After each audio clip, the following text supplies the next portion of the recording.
ઇતિહાસમાં આહિર સમાજની મહિલાઓએ તે કરીને બતાવ્યું જે સામાન્ય માણસ ક્યારેય વિચારી પણ ન શકે।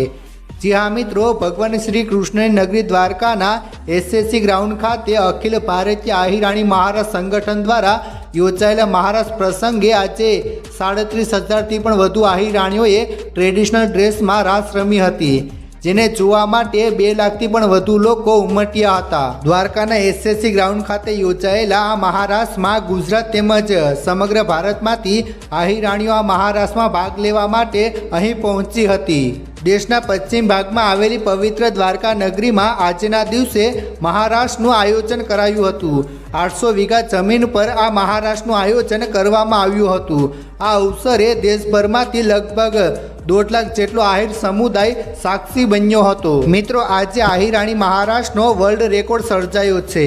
એક સાથે ભગવાન શ્રી કૃષ્ણ યાદવ કુળની 37,000 આહિરાણીઓ ગરબે લઈને રાસ સ્વરૂપે ભગવાન દ્વારકાધીશના ચરણોમાં અર્પણ કરી દ્વારકાના આંગણે વિશ્વ રેકોર્ડ સર્જાયો હતો।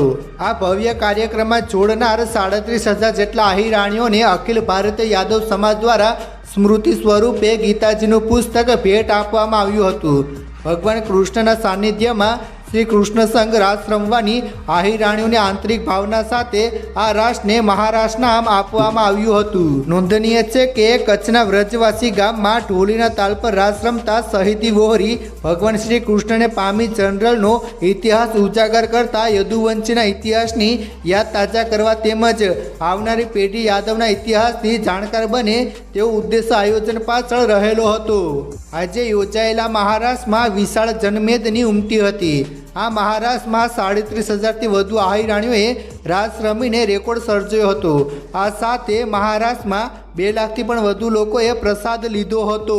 મિત્રો, ધર્મ માટે જો સમાજ એક થતો હોય અને એક સાથે 37,000થી વધુ ગોપીઓ રાસ રમતી હોય, એ પણ ભગવાન શ્રી કૃષ્ણના ધામ દ્વારકામાં, તો શું ભગવાન શ્રી કૃષ્ણ આ નજારો જોવા ન આવે? આવે મિત્રો, જરૂર આવે। આજે પણ દ્વારકા નગરીમાં કંઈ એવું જ થયું હતું। મિત્રો, જગત મંદિર દ્વારકામાં આશરે 5,500 વર્ષ પ્રાચીન કૃષ્ણકાળમાં રમાયેલા અલૌકિક રાસના ભવ્ય ભૂતકાળનું પુનરાવર્તન થવા જઈ રહ્યું છે।